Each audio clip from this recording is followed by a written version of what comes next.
Salam Kamir, kekaguman ilahi mengarah pada iman dan rahmat.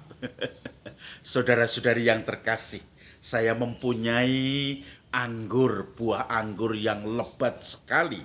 Ini pasti dari pokok anggur yang kuat, pokok anggur yang subur, pokok anggur yang bisa diandalkan.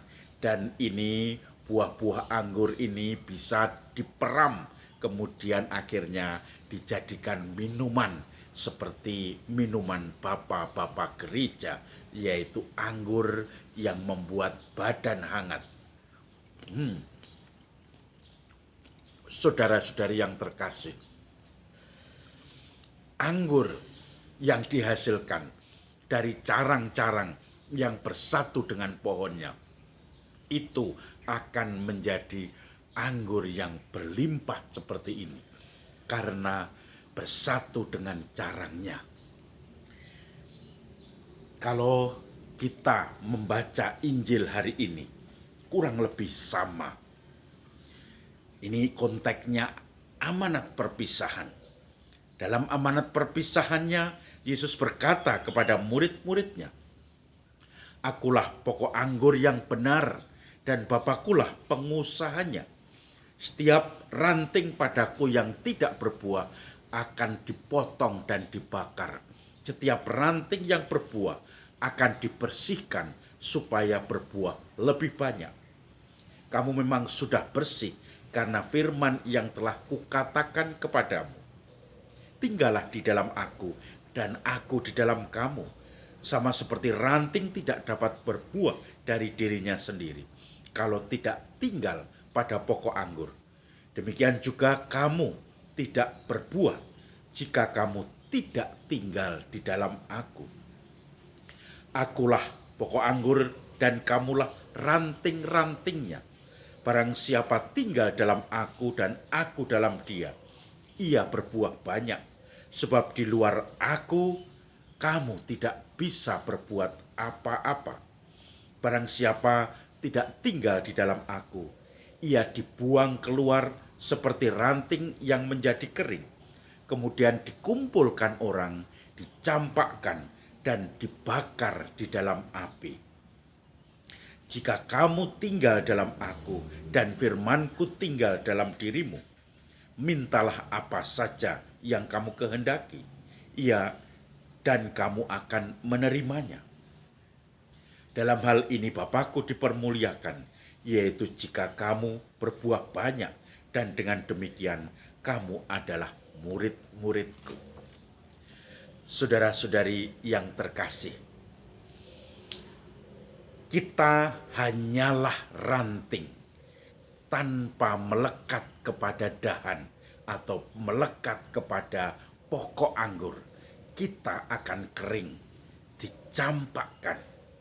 Ketika kita tidak melekat kepada Tuhan, kepada Yesus, kita pun akan dicampakkan. Kita pun akan menjadi kering. Ada satu kisah, saya teringat bagaimana sharing seorang pasangan bapak dan ibu. Dulu umat saya dan saya sekarang sudah jarang mengunjunginya karena di lain kota. Sekarang sudah mulai menua, menghabiskan masa-masa tuanya. Ketika menjadi pengusaha kontraktor, dia sukses, bahkan terlibat dalam pembangunan perumahan-perumahan besar di Jakarta seperti Simpruk dan seterusnya. Semua rezeki mengalir. Setiap kali tambah satu mobil kendaraan dump truck, semua harus mandi kembang. Semua disyukuri dengan caranya sendiri. Maka kemudian dia penuh dengan segala hal yang tidak bisa dipahami. Karena mereka Katolik tetapi mereka tidak lari kepada Yesus. Tidak bersyukur kepada Tuhan. Tetapi dengan caranya, yaitu mandi kembang. Dengan caranya semuanya dipakai sebagai syukur yang tidak masuk akal. Buru-buru mengingat kegiatan lingkungannya.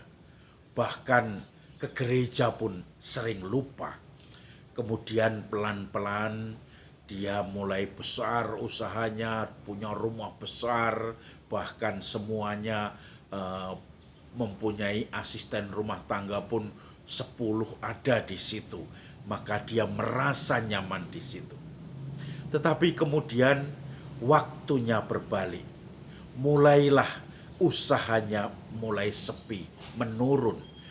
Semua mulai tidak ada lagi yang nampak di situ.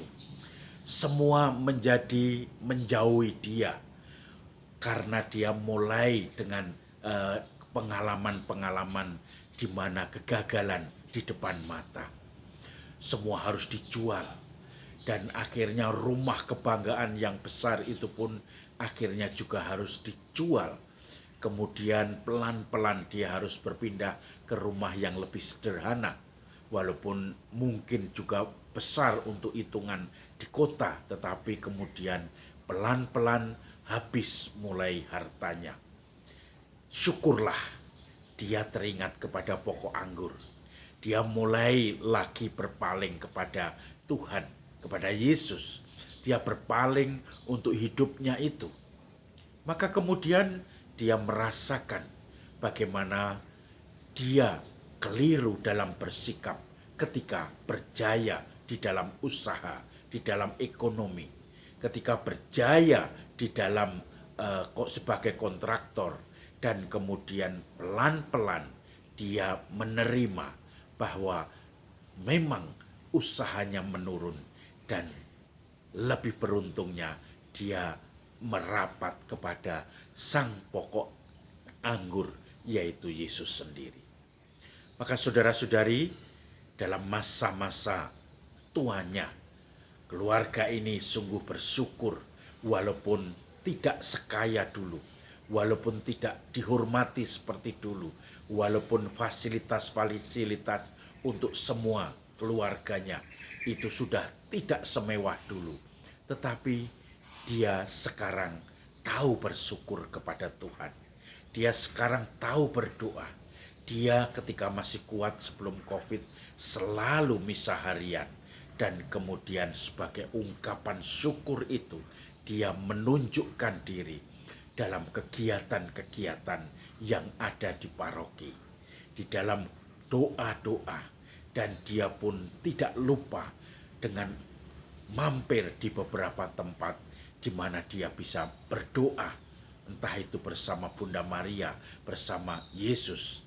Semua menjadi teringat kepada Yesus. Bukan berarti usahanya semakin kaya lagi, tetapi biasa saja, rezeki dengan cukup, dan dia merasa damai karena bersatu dengan pokok anggur itu.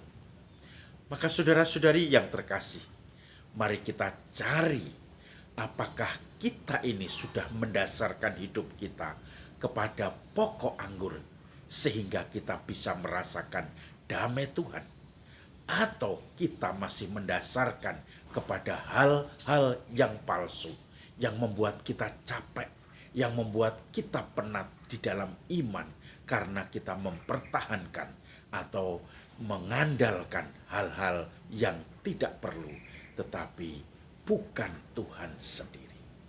Mari kita andalkan hidup kita kepada sang pokok anggur yang sejati, dan tentu saja kepada pengusahanya yang akan membersihkan kita supaya kita semakin berbuah lebat. Salam Kamir, kekaguman ilahi mengarah pada iman dan rahmat.